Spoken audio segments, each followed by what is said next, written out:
Matius bab 23. Yesus berkata kepada orang ramai dan murid-muridnya, Ahli Taurat dan orang Farisi menduduki kerusi Musa. Oleh itu, patuhilah dan turutilah perintah yang diajarkan oleh mereka. Tetapi jangan contohi perbuatan mereka, karena tidak selaras dengan ajaran mereka. Mereka meletakkan beban yang berat dan sukar dipikul ke atas bahu orang, tetapi mereka langsung tidak mahu menolong orang memikul beban itu. Mereka melakukan sesuatu hanya untuk dilihat orang. Lihatlah betapa besarnya bekas ayat kitab suci yang diikatkan pada dahi dan lengan mereka, serta betapa panjangnya rumbai jubah mereka. Mereka suka duduk di tempat terhormat di majelis jamuan dan kerusi khas di Sauma'a. Mereka suka diberi salam hormat di pasar dan suka dipanggil Rabi. Janganlah suruh orang memanggilmu Rabi, karena kamu semua bersaudara dan gurumu hanya satu. Janganlah panggil sesiapapun di dunia ini Bapa, karena kamu hanya mempunyai satu Bapa yang di surga. Janganlah suruh orang memanggilmu pemimpin, karena pemimpinmu hanya satu, yaitu Kristus.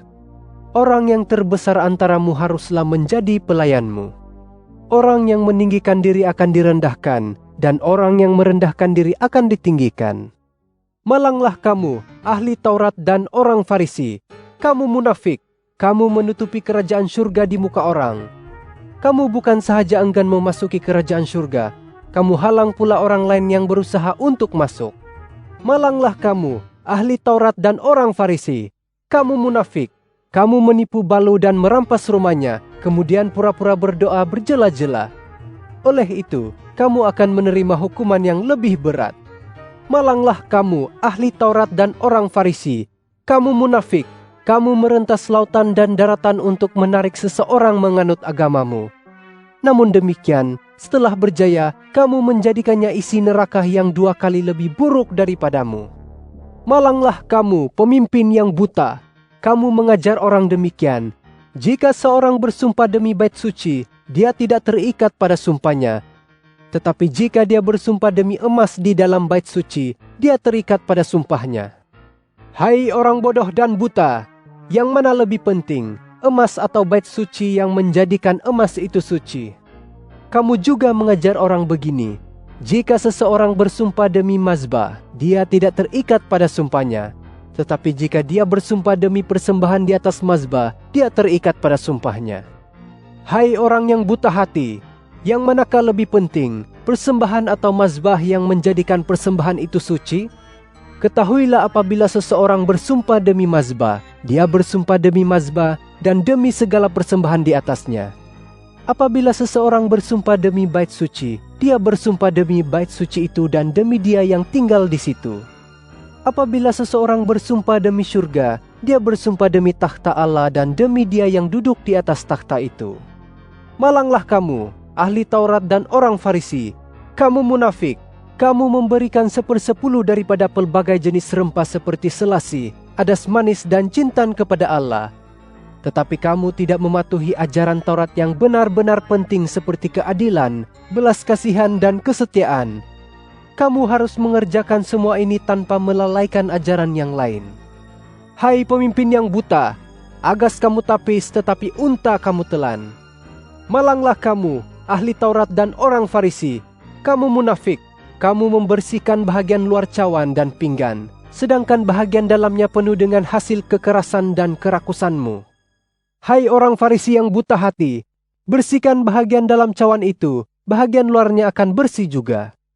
Malanglah kamu, ahli Taurat dan orang Farisi, kamu munafik, kamu seperti kubur yang bercat putih, cantik di luar tetapi di dalamnya penuh dengan tulang mayat dan segala macam kekotoran.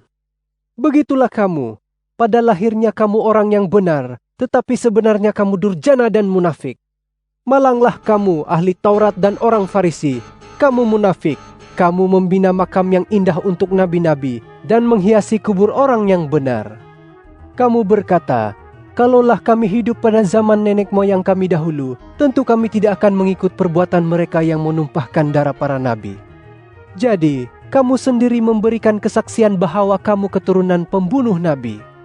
Kalau begitu, teruskan dan sempurnakanlah apa yang dimulakan oleh nenek moyangmu. Hai kamu ular, Bahkan kamu bagaikan ular kapak berbisa. Bagaimana kamu dapat melepaskan diri daripada hukuman neraka? Sesungguhnya aku akan mengutus nabi, orang bijaksana dan ahli Taurat kepadamu. Kamu akan membunuh dan menyalib mereka. Yang lain pula kamu sebat di dalam Sauma'ah dan buru dari kota ke kota. Dengan demikian, darah semua orang benar yang tertumpah di bumi akan ditanggungkan kepadamu. Mulai daripada darah Habel yang tidak bersalah itu, hingga kepada darah Zakaria anak Berekhia, yang kamu bunuh di antara rumah ibadat dengan mazbah. Sesungguhnya, aku berkata kepadamu, semuanya itu akan ditanggungkan kepada keturunan zaman ini.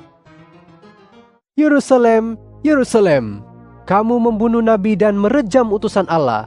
Sudah berapa kali aku ingin mengumpul anak-anakmu seperti seekor ibu ayam mengumpul anak-anaknya di bawah sayapnya, tetapi kamu tidak mahu.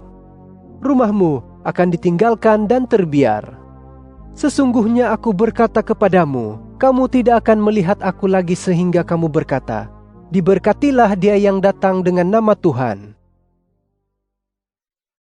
Matius bab 24. Apabila Yesus melangkah keluar dari bait suci, murid-muridnya datang mendapatkannya lalu menunjukkan bangunan-bangunan bait suci itu. Yesus berkata kepada mereka, Lihatlah semuanya ini, sesungguhnya aku berkata kepadamu, tiada seketul pun batunya akan tinggal tersusun, semuanya akan dirobohkan. Ketika Yesus duduk di atas bukit Zaitun, murid-muridnya datang mendapatkannya. Pada masa itu tiada orang lain di situ. Mereka bertanya, Katakanlah kepada kami, bilakah hal-hal itu akan terjadi? Apakah tanda-tanda kedatanganmu dan akhir zaman? Yesus menjawab mereka, Awas, jangan terperdaya oleh sesiapapun. Ramai orang akan datang dengan namaku dan berkata, Akulah Kristus. Mereka akan membuat ramai orang terperdaya. Kamu akan mendengar tentang peperangan dan desas-desus peperangan, tetapi janganlah kamu gentar, karena hal-hal begitu harus terjadi, tetapi belum sampai waktunya akhir zaman. Bangsa akan bangkit bertarung dengan bangsa, kerajaan dengan kerajaan. Kebuluran dan gempa bumi akan berlaku di merata-rata. Segala ini cuma permulaan kesakitan sebelum bersalin. Setelah itu, kamu akan ditangkap dan diserahkan untuk diseksa dan dibunuh. Kamu akan dibenci oleh semua bangsa kerana namaku. Pada masa itu ramai tidak akan lagi beriman kepadaku, dan mereka akan saling mengkhianati dan membenci. Ramai nabi palsu akan tampil memperdaya orang ramai. Kejahatan semakin merebak sehingga kasih sayang hampir luput dari hati manusia. Namun demikian, sesiapa yang bertahan ke saat akhir akan diselamatkan. Injil tentang kerajaan Allah akan disebarkan ke seluruh pelosok bumi sebagai suatu kesaksian kepada semua bangsa. Selepas itu, barulah tiba akhir zaman. Oleh itu, apabila kamu melihat kekejian yang membawa kebinasaan, yang disebut oleh Nabi Daniel di tempat suci, biarlah para pembaca memperhatikan artinya. Ketika itu orang yang di Yudea mesti lari ke pergunungan. Orang yang di atas bumbung ketika itu janganlah masuk ke rumah mengambil apa-apa. Orang yang di ladang usahlah pulang mengambil jubah. Malanglah ibu yang mengandung dan menyusui anak. Berdoalah semoga kamu tidak terpaksa melarikan diri pada musim dingin atau hari Sabat. Ketika itu akan berlaku kesengsaraan yang belum pernah berlaku sejak dunia dicipta sampai sekarang, dan yang tidak akan pernah berlaku lagi. Kalaulah masa itu tidak disingkatkan, tiada seorang pun akan selamat. Namun demikian, demi umat pilihannya, masa itu disingkatkan. Pada waktu itu, jika orang berkata kepadamu, Lihat, Kristus ada di sini, atau Dia ada di sana, janganlah percaya. Kerana beberapa Kristus palsu dan nabi palsu akan muncul dan menunjukkan pelbagai mukjizat, serta keajaiban untuk memperdaya orang, kalau boleh termasuk umat pilihan. Dengarlah, aku telah memberitahumu semua ini sebelum terjadi. Jika orang berkata kepadamu, Lihat, dia ada di gurun, janganlah kamu ke sana. Dan jika mereka berkata, Dia ada di dalam bilik, usahlah kamu percaya. Sesungguhnya, Anak Manusia akan datang seperti kilat yang memancar di seluruh langit dari timur hingga ke barat. Di mana ada bangkai, disitulah berkerumunnya burung nasar.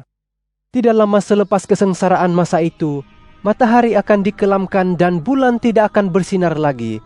bintang-bintang di langit akan gugur, dan kuasa-kuasa di langit akan digoncang. Tanda Anak Manusia akan kelihatan di langit. Semua suku bangsa di bumi akan menangis melihat Anak Manusia dalam awan dengan kekuasaan dan kemuliaan yang besar. Sangkakala akan dibunyikan dengan kuatnya, dan Anak Manusia akan menghantar malaikat-malaikatnya dan menghimpunkan umat pilihannya dari 4 mata angin, dari satu hujung langit ke hujung yang lain. Ambillah iktibar daripada ibarat tentang pokok ara. Apabila dahan-dahannya sudah melembut dan mula bertunas, kamu tahu musim panas hampir tiba. Demikianlah apabila kamu melihat perkara-perkara ini, ketahuilah kamu bahwa waktunya hampir tiba, sudah di ambang pintu. Sesungguhnya, aku berkata kepadamu, angkatan zaman ini tidak akan luput sebelum segalanya ini terjadi. Langit dan bumi akan lenyap, tetapi kata-kataku tidak akan lenyap. Tetapi tentang hari dan waktunya, tiada siapa yang tahu hari atau waktunya, baik para malaikat di surga maupun Anak. Hanya Bapa yang tahu. Sebagaimana yang berlaku pada zaman Nuh, demikianlah kelak pada hari kedatangan Anak Manusia. Sebelum banjir melanda, mereka makan minum, berkawin dan dikawinkan, hinggalah waktu Nuh masuk ke bahtera. Mereka tidak sadar apa yang berlaku hingga banjir memusnahkan mereka. Demikianlah kelak pada hari kedatangan Anak Manusia. Pada masa itu, ada 2 orang yang sedang bekerja di ladang. Seorang dibawa dan seorang ditinggalkan. Antara 2 orang wanita yang sedang menggiling gandum, seorang akan dibawa manakala yang seorang lagi ditinggalkan.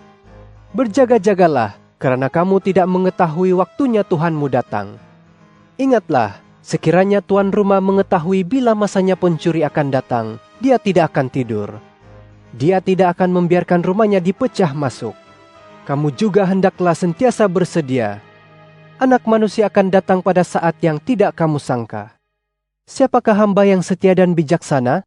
Dialah yang diamanahkan oleh tuannya menjadi pengurus rumahnya dan memberikan makan kepada hamba-hamba yang lain pada waktunya. Diberkatilah hamba itu jika dia didapati menjalankan tugas pada waktu tuannya kembali. Sesungguhnya, aku berkata kepadamu, tuan itu akan mengamanahkan segala harta bendanya kepada hamba itu. Tetapi jika hamba itu zalim, dia akan berkata dalam hatinya, tuan akan pulang lambat. Lalu dia pun memukul hamba-hamba yang lain dan makan minum dengan pemabuk. Kemudian tuan hamba itu akan kembali pada hari yang tidak disangkanya dan pada waktu yang tidak diketahuinya. Dia akan membunuh hamba itu dan membuangnya ke tempat orang munafik. Di sanalah akan terdapat ratapan dan kertakan gigi.